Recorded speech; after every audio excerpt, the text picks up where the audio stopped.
June 14 திருச்சியில் மதச்சார்பின்மை காப்போம் மாபெரும் மக்கள் எழுச்சி பேரணி. விடுதலை சிறுத்தைகள் கட்சி தலைவர் முனைவர் தொல் திருமாவளவன் அழைக்கிறார். மதம் மக்களுக்கானது, அரசுக்கானதல்ல.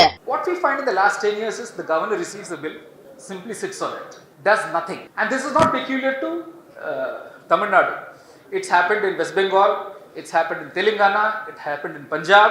So you find that there is no option for the state government then to come to the court. The question is, do they come in a writ petition? Do they go to the High Court? Do they go to the Supreme Court? So we had 3 decisions of the Supreme Court trying to remind governors that they should act in reasonable speed. Because the words used in the constitutional provision is as soon as possible, as expediently as possible. So that had to be given meaning, saying you can't sit over these bills endlessly. Justice Pardiwala in his judgment explains, after all, a state government is elected only for 5 years. And if all the time is lost in just getting some of these statutes passed, then they're answerable to the people. You're frustrating an agenda, a manifesto of a party which has come on that manifesto, got elected by the people of that state, and which needs to carry forward its program. The second thing on which they're interfering is individual statutes require approval of the governor for appointments of vice chancellor. Files are sent to the governor, he sits or she sits on the files, does nothing. Sanction for prosecution of public servants. Files are sent to the governor simply sits. So this whole federal experiment that we talk about, where there are coaxial, sovereignties, central sovereignty and state sovereignty, and each being supreme in its own domain, is all on paper, but in the actual working of the constitution on the ground, it's getting completely frustrated. So when we talk of corruption, it's not just about monetary corruption, it's a corruption of power. I think this is something that we lose track of when we analyze the conduct of political parties. We do not comment on their amorality. For instance, the use of law enforcement machineries. Again, you find this trend as an increasing trend. You have central enactments like the Prevention of Money Laundering Act, which gives enormous powers to the Enforcement Directorate. So the Enforcement Directorate has become a very, very powerful actor in determining the political future of the country. I say this with some degree of responsibility because when you unleash your investigating agencies against the leaders of opposition or opposition parties, you are actually placing them at the threat of arrest with non-bailable provisions. So getting a bail when you are arrested under the PMLA is very difficult because the statute itself is worded in that way. Getting arrested under the UAPA, again equally difficult. So many of these statutes that have been made give enormous powers to the center, which controls all these investigating agencies, which can then be used against opposition parties. If this was an honest use, it's one matter. But now we know it's a dishonest use, because if the person against whom these provisions are unleashed switches allegiance and joins the ruling party, then all those offenses are dropped. And this is happening day in and day out.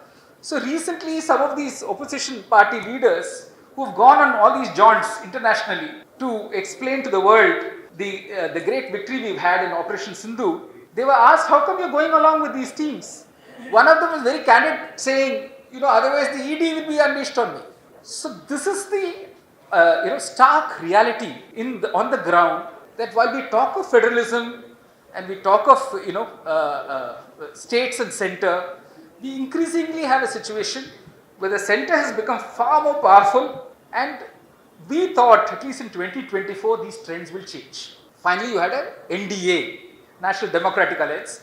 It was pre-poll alliance, but the BJP had got only 240 seats, and without the support of the other 2 parties, the JDU and Chandrababu Naidu's party, they couldn't have formed the government at the center. So one would think that this NDA government will be slightly different. But I think we're sadly mistaken, because these 2 coalition partners are letting the major partner proceed as if there's been no change at all in the situation politically, and which is very unfortunate, because here we are really talking of misuse of the offices of the governor, misuse of the powers to make laws, misuse of the law enforcement machineries. So you have all of them targeting certain individuals who may have points of view different from the parties in power. At another level, there is also what you call a political control in terms of delimitation, where there is a constant threat that if you went by population ratios, states which have done well to control the rise in population growth are going to suffer by losing seats. And there's no clarity still So politically also there is an attempt by controlling this whole mechanism and by controlling the appointment of the election commission. So there are 3 or 4 institutions set up in the constitutional framework which are supposed to ensure the balance between the center and the states. One is of course the election commission, because we look to it for free and fair elections. If the process of appointment of election commissioners is entirely in the control of the center, and that's how we increasingly see it, when that is sought to be interfered with by the Supreme Court, you come up with a law that nullifies the judgment of the Supreme Court. That law is again challenged but not decided.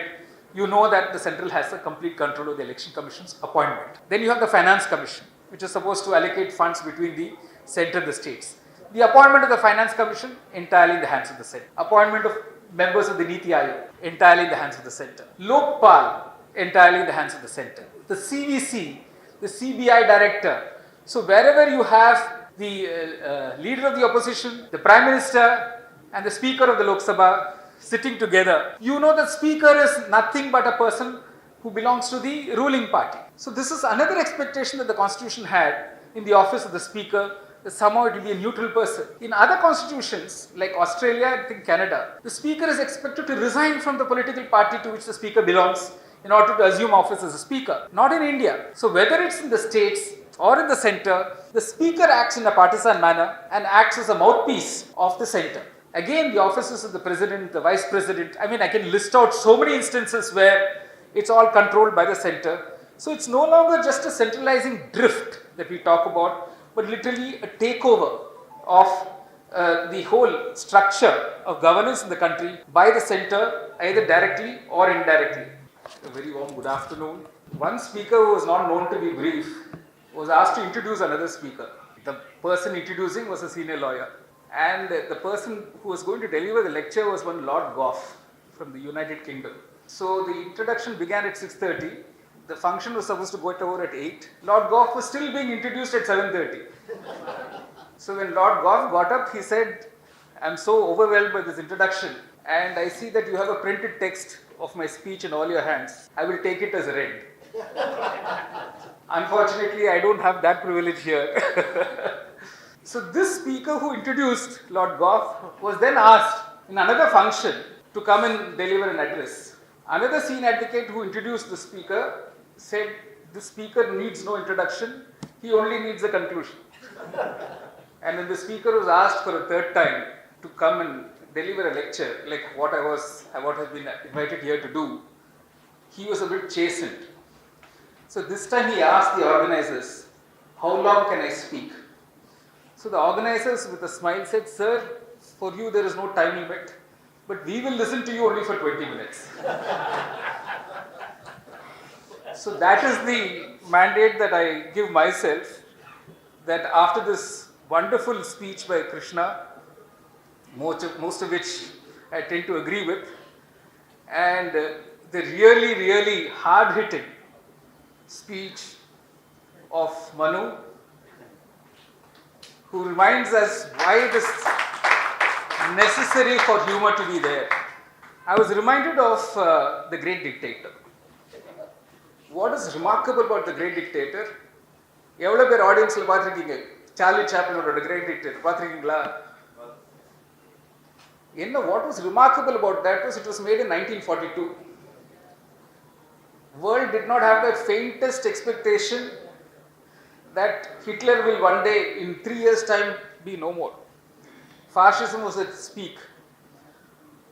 அந்த மாதிரி ஒரு காலகட்டத்தில் to make a film which actually parodied Hitler was a very, very courageous thing. And if we combine what Krishna said with what Manu did, art is the big vehicle for us to express ourselves in a democracy, which is always under threat. So I must compliment the organizers for interspersing Manu between Krishna's speech and my speech. I hope this pattern follows in other meetings as well, because humor is something that we so lack in today's India. Lack not because that there are no performers, but because they are all under threat all the time. Much has been said about federalism, much has been written about federalism, and since I want to shorten this speech, I want to begin only by saying that The original expectation when they drew up the constitution, when they said India is a union of states, and how it has worked out in the last 75 years has been very different. Ambedkar was an optimist.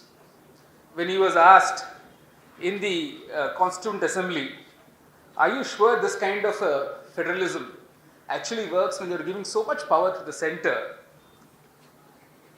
He was very confident that no, it will work well. There are so many provisions that we have divided up the legislative powers between the center and the states. We've divided up the executive powers between the center and the state. People will know how to work it. People are expected to respect the spirit of the constitution.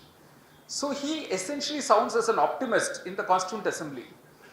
But it appears that both Nehru and Ambedkar wanted a center which was strong, and this is what commentators tell us, because of the prevailing political circumstances. We must understand that the constitution was born in a time of strife and great tragedy. The tragedy being the partition of India. So right there in Delhi, in the streets of Delhi, every day there was violence, killing, gang rapes, murders. So the after effects of the partition were being felt in the Constituent Assembly. So although the debate started by saying, let's have a strong federation where we give powers to the states, it somehow by the end of the whole exercise came down to having a strong center. And many commentators in the Constituent Assembly kept reminding Ambedkar, listen, you are giving too much power to the center, and this may not augur well for India as a republic. Nevertheless, that expectation that people holding positions of power will respect the spirit of federalism very soon petered away. So there are 3 or 4 what we call inflection points in the constitutional legal history of the country, where you can see that when an issue is taken to the Supreme Court, how the Supreme Court reacts to it. One of the early instances was the West Bengal Coal Bearing Act case. Basically what the parliament did was enact a law to say, we will acquire lands in West Bengal for mining purposes. So naturally West Bengal protested, saying land should be the property of the state. How is it that center is able to acquire it? But the center referred to an entry in list 1 which talked of acquisitioning and requisitioning of property. The state argued, saying property in this context should be except property located in a state. There were 5 judges of the bench except Justice Subbarao, who agreed with the state of West Bengal. The other 4 said, look at the history. And the history was traced back to where Justice Akbar Ali started. They traced the history to 1861, to 1909, to 1919, these are all Government of India Acts, to 1935, and said throughout we've had a center strong arrangement of powers. And that has continued when we made this constitution. And therefore, for the unity, economic unity, for the development of the country as a whole, we should allow the center to acquire lands in the states. So the entire area of mining, you will find that the center has huge control over natural resources and particularly mineral resources. So whether it's Bengal, whether it's Bihar, now Chhattisgarh, Odisha, all those large mining tracts are controlled by public sector undertakings. They're covered by central legislation, the Mine and Mineral Development Regulation Act. So a lot of control of those resources are in the hands of the center. And there is a tussle over the taxation of what is extracted from those industries, and that I'll come to in a minute. So this was as early as 1957. Then we have Article 3 being tested. Can you chip away at the boundaries of a state? When the Maharashtra state reorganization was happening, one of the challenges was, can you add or take away from the area of a state? And does it not require a constitutional amendment? This was the case of Babulal Parathe, which is 1960. And the Supreme Court said, if you are doing it under Article 3, if the government, the parliament is doing it under Article 3, it does not require a constitutional amendment. So very early on, the way the Supreme Court looked at provisions in the Constitution was to have what they call as a centralizing deft.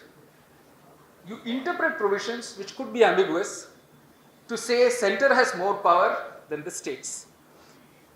Then we come, more recently, we come to 1965. I don't know, many of you may not be aware of this. The UP Legislative Assembly issued a privilege motion against an editor of a local newspaper. He was to be brought before the Assembly. He went before the High Court in habeas corpus. He said, this arrest warrant issued against me by the UP Legislative Assembly is unconstitutional. Two judges sat as a habeas corpus bench and admitted his petition and granted an interim relief. The next thing you knew was the UP Legislative Assembly Speaker issued a breach of privilege motion against the two judges. And he summoned the two judges to the Legislative Assembly.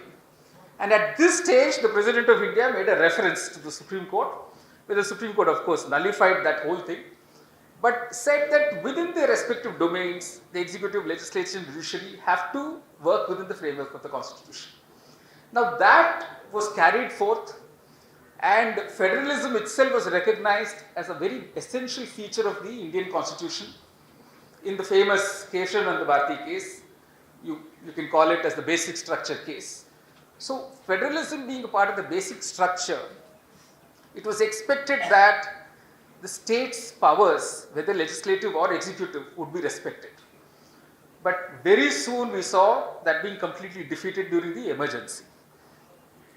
During the emergency, there was a suspension of fundamental rights. Most importantly, there was a suspension of the right to approach a high court under Article 226 of the Constitution.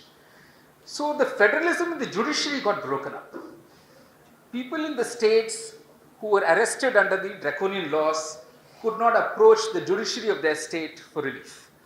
So the emergency was one clear instance of the federalism principle being frontally challenged. And then you have emergency and post-emergency. So there are two amendments that law students would be very keen to study. One is the 42nd Amendment, which happened during the emergency, where they tried to take away the powers of the judiciary to judicially review even the proclamations of emergency. And then you have the 44th Amendment to the Constitution, which tried to undo what happened in the 42nd Amendment.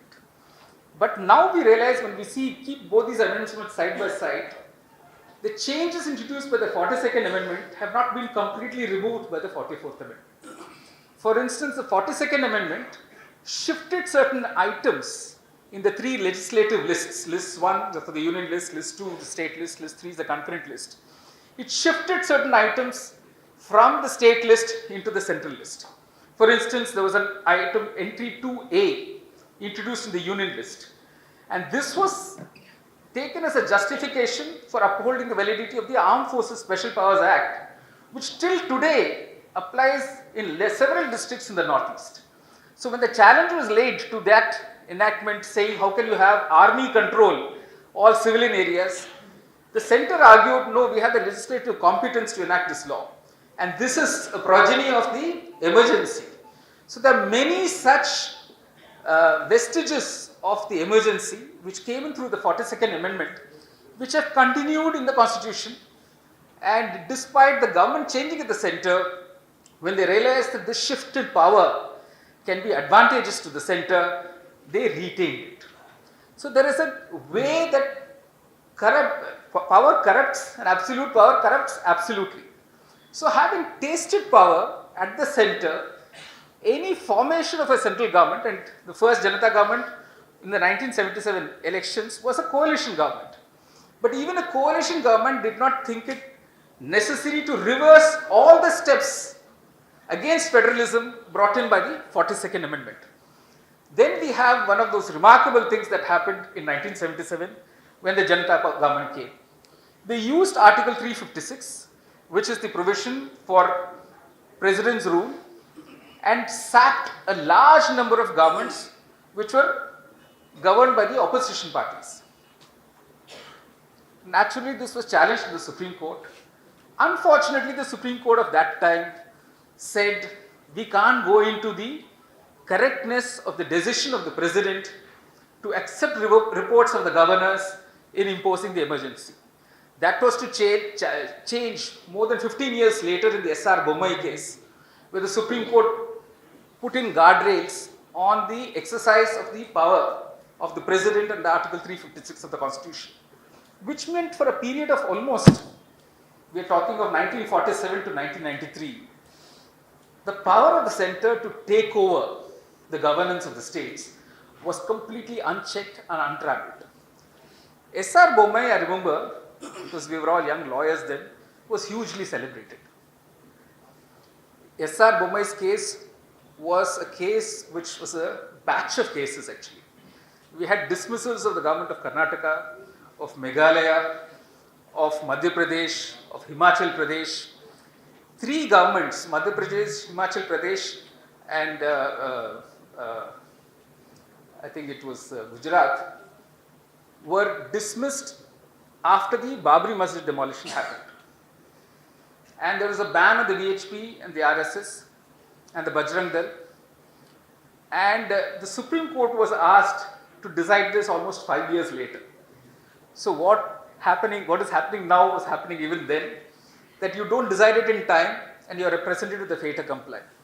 But the Supreme Court very interestingly put in certain checks.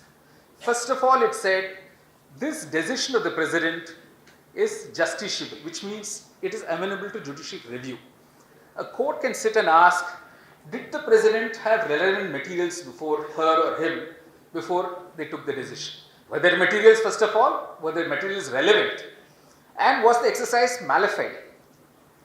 So these three questions were asked frontally by the Supreme Court, and they found in all those individual instances that the decision was in fact bad in law. Of course, they could do very little to put back the clock. They could not restore governments that had already been sacked. Importantly, they said this dissolution of a legislative assembly should not take effect immediately. They put it what called a suspension. They put it in abeyance and they said, if there is a consequential dissolution of the assembly, that decision will not be given effect to till the parliament approves it. So the salutary effect, and this is why Bommai's case is so celebrated, the salutary effect of this is that the number of instances of invocation of Article 356 to dismiss governments in the states has come down drastically. Only 3 instances were attempted after the Bommai case. The first was in 2006, when the Bihar government, Bihar was placed under president's rule. And it happened in very peculiar circumstances. Elections had taken place. It was a hung legislative assembly. Even before the legislators could take their oaths and the assembly could convene, Governor Bhutta Singh obliged the center by saying, I think there's a lot of horse trading going on. Sent a report to the center saying the constitutional machinery is broken down, have president's rule. So that was challenged, and the Supreme Court in a majority of 3:2 said it was completely erroneous in law for the governor to do that and act as a stooge of the center. But unfortunately, again, by the time the case was decided, fresh elections had already been announced, so they did not stop that process. But the first attempt, therefore, at again invoking 356 after the Bommai case failed. The present dispensation tried it twice, once in Manipur, once in Uttarakhand. And both those instances, again, the Supreme Court struck down, and this time they could restore the governments that had been dismissed. So, a salutary effect of the Bommai case was the complete stoppage of invocation of Article 356 to bring in president's rule. But one instance where it succeeded was in Jammu and Kashmir. All of us have heard of the abrogation of Article 370 of the Constitution. It happened on August 5th, 2019. But it happened in a peculiar set of circumstances. First of all, there was elected government in Jammu and Kashmir with the support of the BJP. BJP withdrew support, the government fell. When the government fell, the whole assembly was in suspended animation. A governor's rule was brought in. Governor, as we've just heard, is no one but a person who holds office at the pleasure of the president. Basically, is an appointee of the central government, because the president, when she or he appoints a governor, is acting on the aid and advice of the union cabinet. So basically, the governor is an appointee of the union government. In Jammu and Kashmir, the history of Article 370 is that it was a special dispensation made peculiar to the historical and political developments in Jammu and Kashmir, where Jammu and Kashmir acceding to the Indian Union was fraught. It was under violent circumstances where Raja Harish Singh agreed to the accession once he realized that the whole state was under attack. So you had to take the consent of the Jammu and Kashmir Constituent Assembly. So that part of Article 370, which required the consent of the Constituent Assembly, was sought to be amended through a presidential order, and you could not do it without consent of the Legislative Assembly. The argument was, once the governor came in, it's enough to take the consent of the governor, and the governor dissolved the Legislative Assembly. There was no Legislative Assembly. So basically, the centre took its own consent. It sought for a consent, got a consent, only that the consent was given by a governor who was an appointee of the centre. But in the lead up to this, which happened in 2019, they had already whittled away certain provisions in Article 370. For instance, the consent had been taken of the elected head of the government of Jammu and Kashmir called Sadar-e-Riyasat. By a small executive order sometime in 1960, they substituted the words Sadar-e-Riyasat with governor, and the Supreme Court approved that change. So this substitution of the Sadar-e-Riyasat with the governor meant again a centralizing drift, which means the central government virtually controlled the affairs of Jammu and Kashmir for a long time. And this August 5th, 2019 was the culmination of that centralizing drift, when they just brushed aside the whole peculiarity of Article 370, which people call as asymmetric federalism. So you have various shades of federalism. This was a shade of what is called asymmetric federalism, where the centre had increasing powers over a state, and what happened on August 5th, 2019 was a culmination of the whole thing. Supreme Court read it in a sense that they said there has always been a centralizing drift, and we are looking at it as a move to unite the country. So they mistook homogeneity for unity, and the peculiar circumstances of Jammu and Kashmir state was somehow lost when they approved this drastic move of reducing Jammu and Kashmir from a state to a union territory.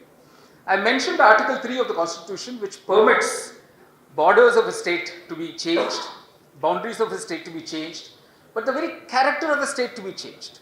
State losing its statehood and becoming a union territory, that was one of the frontal questions in this Article 370 case. The Supreme Court declined to answer that, and which is a tragedy. The Supreme Court, and I am talking of more than 4 years ago, recorded the statement of the Solicitor General of India that very soon we will be making moves to restore statehood to Jammu and Kashmir. On that assurance, which is recorded in the judgment, they declined to answer this very important question: can you use Article 3 to reduce a state to a union territory? And all of us know union territory means it comes directly under the control of the Ministry of Home Affairs, which is the central government, and therefore everything else gets suspended. So this big change was brought about by a combination of the use of the office of the governor, use of parliament where the BJP had a brute majority, and reducing the whole notion of a state as being sovereign. So although Ambedkar had a vision that states are sovereign in their domain, they have executive powers and legislative powers, this Article 370 example shows us that that is not true. Likewise, if you go to the Northeast, this is another instance of what is called asymmetric federalism. You have two schedules, Schedule 5 and Schedule 6. Schedule 6 is peculiar to the states in the Northeast. You call them the Seven Sisters. If you read the Constitution carefully, there are what are called tribal advisory councils, and they are supposed to be given executive administrative powers. But all those powers are ultimately controlled by the governor of that state. So he can give them the power, take it away, all through just executive orders. So it is a kind of a weak asymmetric federalism where again the center has a great say in administering the affairs of the northeastern states. When we talk of distribution of executive powers, much has already been said about the office of the governor. What has happened here is that after 1993, when they realized that they can't use the Article 356 route, they find various ways of controlling governments which are ruled by opposition parties. And this is not peculiar to the present establishment. It is a trend that you see throughout India's legal and constitutional history. One is, first of all, replace all the governors. So when you find a government changes at the center, and Krishna will be interested to know, this is a habit that we follow all over. In a state, once the state government changes, all the standing counsel in the high courts and district courts will get changed overnight. Advocates general will resign because they know that they are not wanted by the present government. And if some advocate general decides to stick on, he or she risks being, humiliated and being asked to resign. So this pattern that once a regime changes, all these actors change is replicated at various levels. So what happens as far as the office of the governor is concerned, as it is, it's an office held at the pleasure of the president. You have only persons who will toe the line of the central government. So this big vision that we had when we made the constitution, that we will have statespersons as governors, they don't have to be told what to do. In fact, in 1935 Act, you had a set of instructions. Ambedkar was asked, don't you want a set of instructions for the governors? He said, no, we are very confident that the kind of people we appoint as governors will know what to do. Of course they knew what to do. Do whatever the central government asks them to do. So you have now, in the last 10 years, and that's spoken of in the judgment, recent judgment, which Manu referred to, delivered by a bench of Justices Pardiwala and Justice Mahadevan. You have a trend where governors simply sit over the bills sent to them by the state legislative assembly. So under Article 200, there are two courses open to a governor. One, he can say he gives his assent. Two, actually three courses. Two, he can say, no, I'm not giving assent, but I'm returning it to the assembly. This judgment explains to us that even this returning to the assembly has to be on the advice of the cabinet of the state. It's not a discretion that the governor has as far as returning to the legislative assembly saying what is wrong with the bill. Third, he can reserve it for the consent of the president, assent to the president. Even that he does only with the advice of the state cabinet if they find there is a repugnancy issue, that one issue on which the state law is also covered by a central legislation and there may be a conflict. There is a second proviso to Article 200 which says, where the law made by a state legislative assembly tries to denude the powers of a high court, then the governor has an individual discretion, in his opinion, to reserve the bill for the assent of the president. So it's a very limited area of discretion. What we find in the last 10 years is the governor receives the bill, simply sits on it, does nothing. And this is not peculiar to Tamil Nadu. It's happened in West Bengal, it's happened in Telangana, it happened in Punjab. So you find that there is no option for the state government then to come to the court.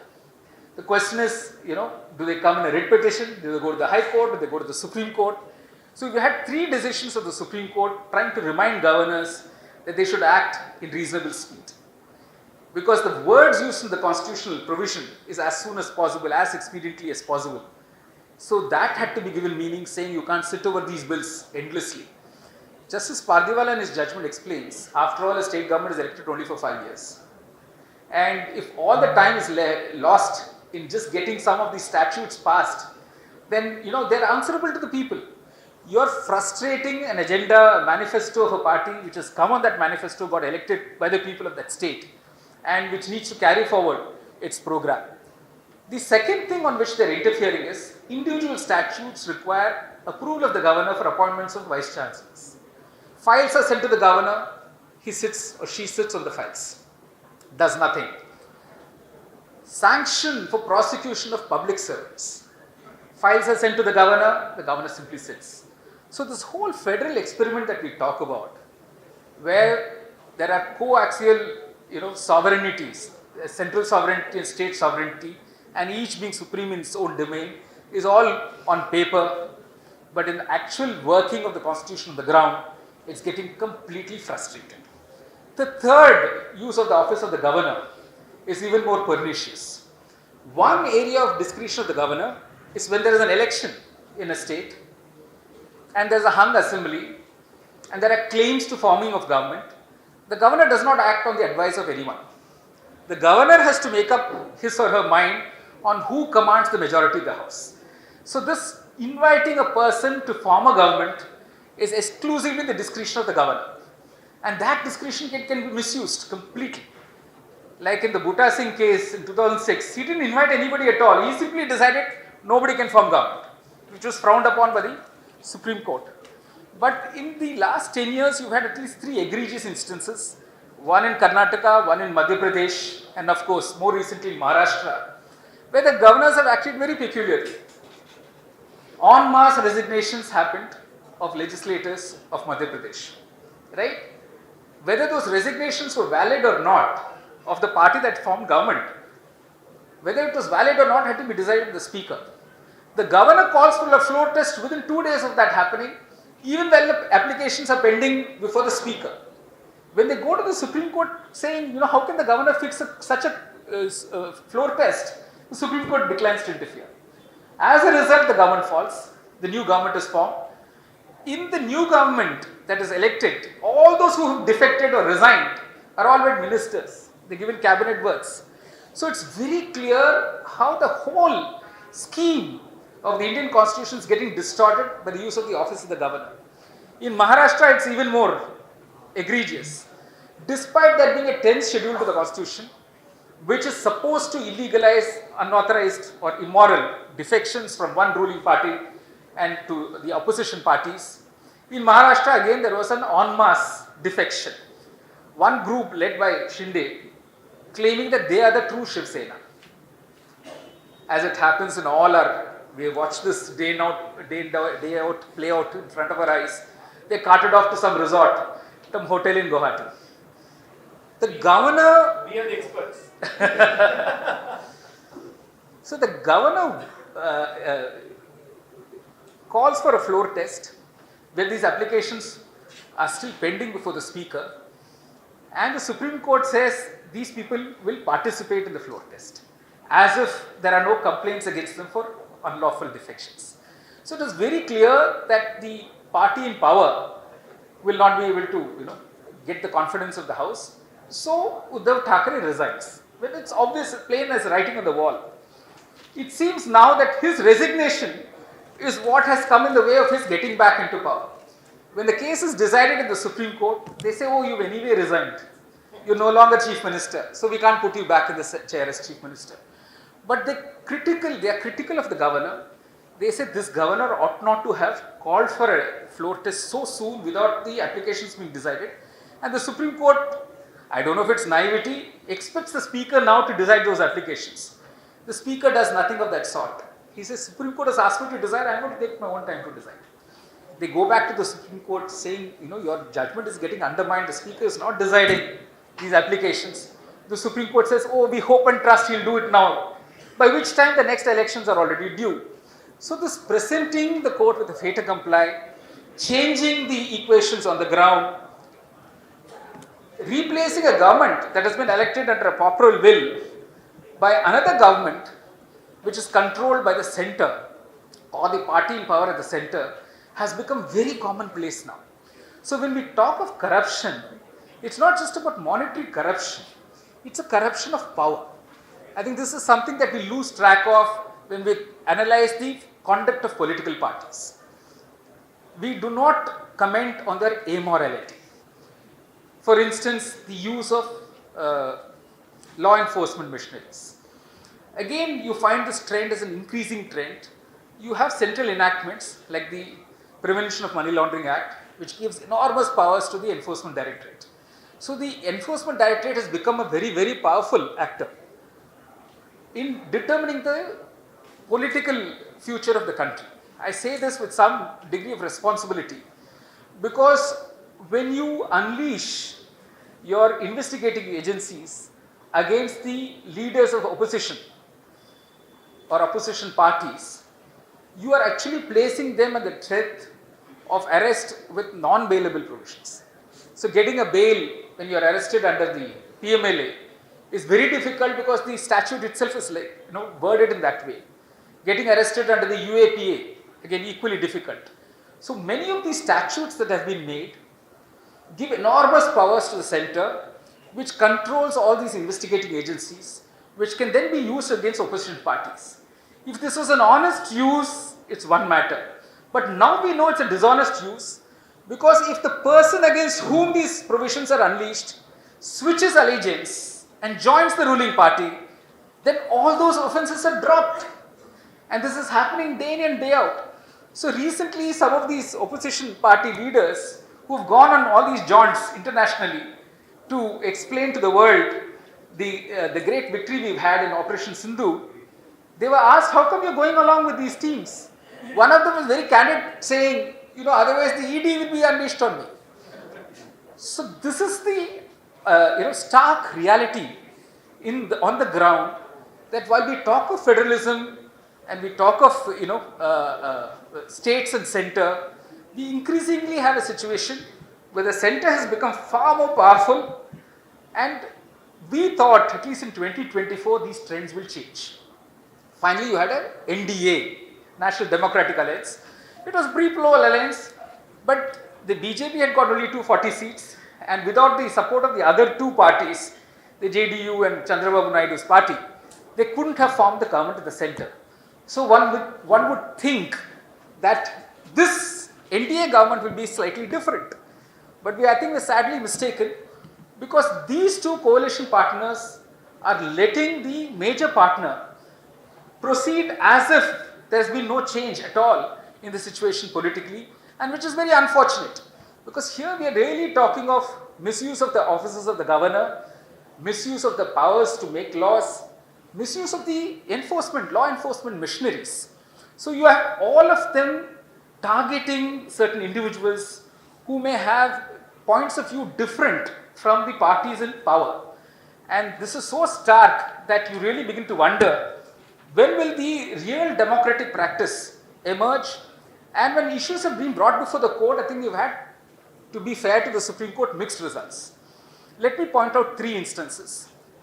There's been a constant struggle in Delhi whenever the Aam Aadmi Party has been in power, between the center and that government in Delhi. That has changed only now. Now suddenly in Delhi, all programs are being rolled out in great vigor and fanfare, because a lot of funding has come from the center. But all these funds were withheld when the Aam Aadmi Party was in power. I hold no brief for the Aam Aadmi Party, but the fact remains they had to go to the Supreme Court not just twice, but thrice, maybe even 4 times. Every time questioning how the central government could even control the choice of a chief secretary for Delhi, secretaries to departments in the Delhi government. So the Supreme Court twice over had to explain that barring land, law and order and police, the Aam Aadmi Party government, the Delhi government would have its say. It's taken 3 judgments for that position to be solidified. When that position gets solidified, the central government comes with an ordinance to completely undo what the Supreme Court judgment says. When the ordinance is challenged, the Supreme Court does not decide it immediately. By the time it takes up the matter for being decided, the ordinance has been made into an act. And now it's all in cold storage, it's not got decided. So you have an instance, therefore, of the governments not being allowed to function, not being allowed to roll out their programs. Let's take, for instance, social welfare. You have the Mahatma Gandhi National Rural Employment Guarantee Act. It has to be funded both by the center and the states. Wages have to be released because there are so many projects which are centrally sponsored projects on which very poor people are working. and they need their wages. So there is a constant complaint from the non-BJP ruled states that those funds are not being released, and if they are being released, it is being released very late. And that is a problem that has come up in the recent past. When they replaced the Planning Commission with the Niti Aayog, the whole character of the institution changed. Earlier, you went before the Planning Commission as a state, you laid out your budget, you laid out your plans, and you asked for allocation of funds on that basis. All that has changed completely. The way the Niti Aayog responds to demands of BJP ruled states or NDA ruled states, and the way it responds to the non-NDA ruled states is very different. Likewise, allocation of the taxes collected under the GST law, you will find that it's skewed entirely in favor of the center. The ratio of sharing is 70:30. 30% alone goes to the states, and they're desperately demanding it should be raised to 50%.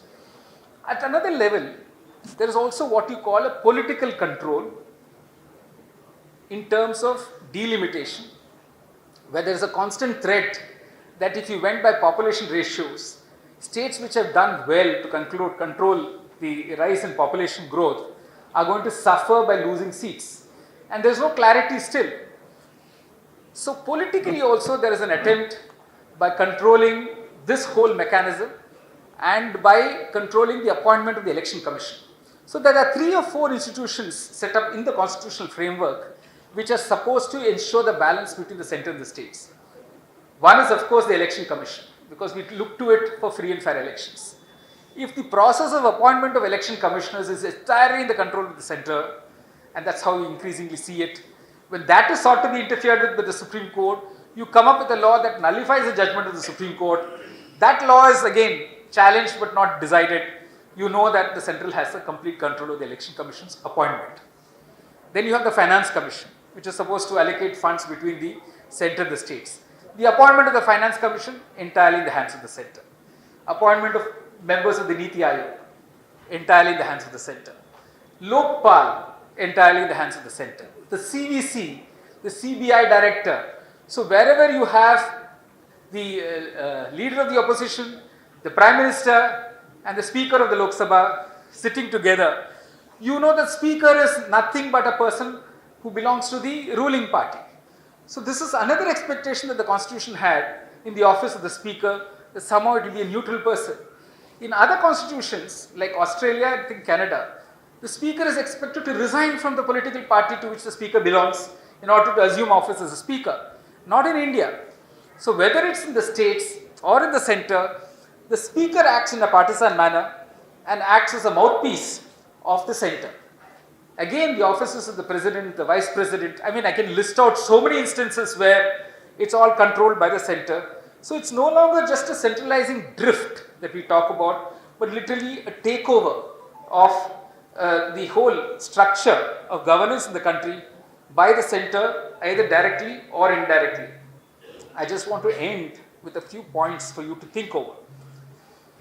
One is, what are the barriers for realizing true federalism? And I think somewhere it starts much earlier. One is, how democratic are our political parties? Many of them we see will look to some high command for either tickets to parliament, whether Rajya Sabha, Lok Sabha, or State Assembly. The decision will be taken by very few people. None of the political parties that we think of, whether you think of the NDA partners, coalition partners, or the non-NDA parties, how many of them really have intra-party elections conducted democratically? Many of them subscribe to dynastic regimes, right? We don't really believe, even as a people, we don't demand this of our leaders. If a chief minister says, my son will be the deputy chief minister, we have no problems.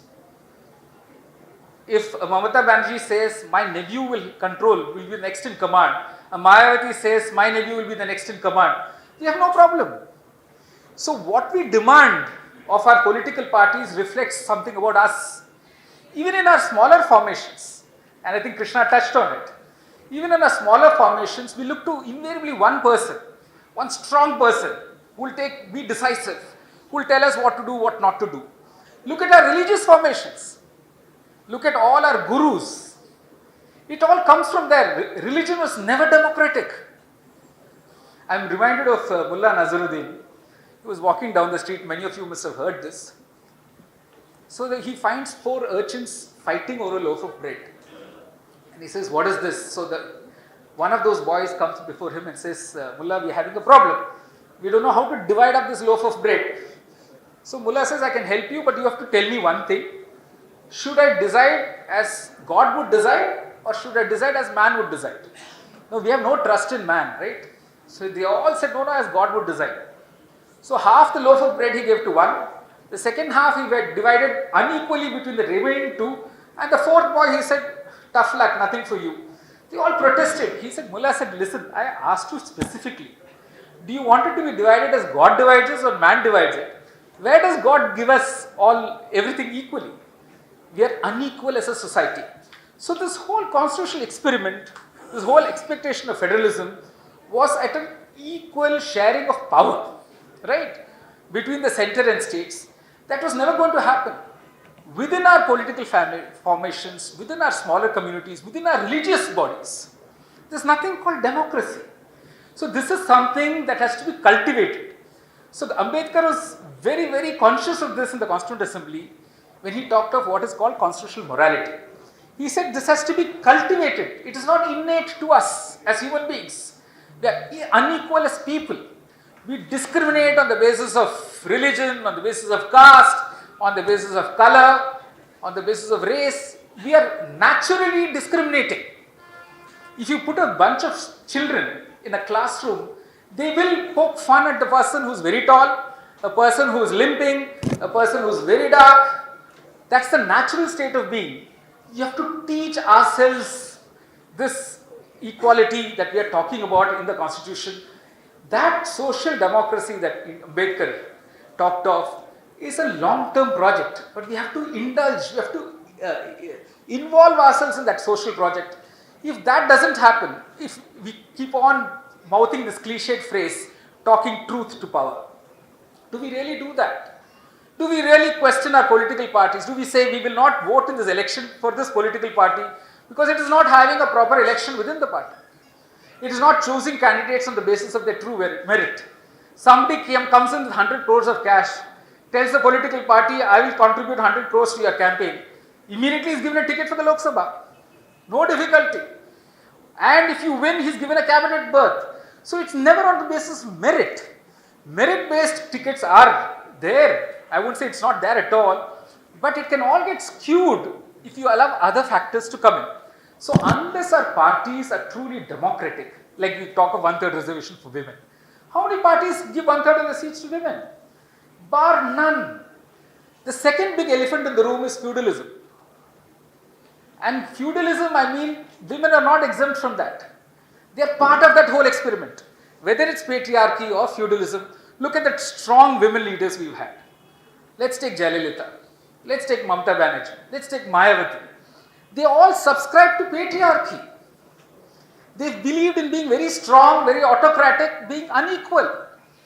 On an entire stage, there will be only one chair. We know the body language of Jayalalitha's cabinet. They had to fold their hands, they couldn't cross their legs. But that's the habit that other parties have learnt too. So this is something innate in us, that we allow ourselves to be dominated very easily by this one strong person, and women leaders have learnt that. So women leaders are not going to dismantle the structures of feudalism or patriarchy.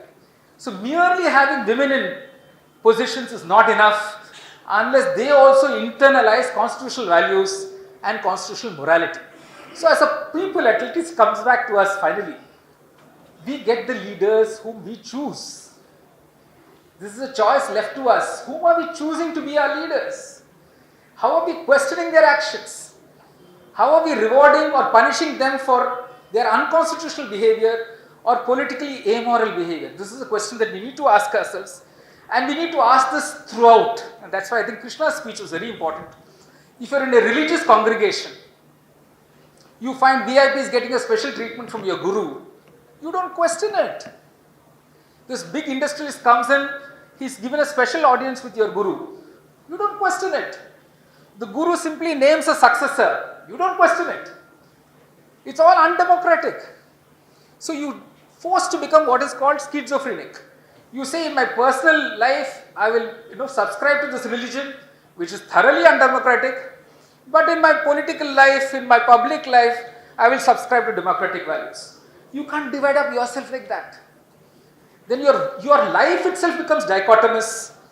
You live in hypocrisy, and therefore you're going to be confused. You'll remain confused. So when we look around us, the chaos that we have constructed stems from this kind of a dichotomous split personality that we have about ourselves, that what we demand of others, we don't demand of ourselves. And what we demand from the constitutional mechanisms, we don't demand of other social formations, including a religious gathering, including a cultural gathering, like Krishna said, kacheri. By the way, it's called court kacheri. I know. Maratha court. So we have to really do a lot of soul searching here. It's nice to talk about federalism. I'm glad I've given this opportunity. But when I was preparing for this, I realized that ultimately it boils down to each one of us, because each one of us is a political actor. And we must see ourselves as a political actor.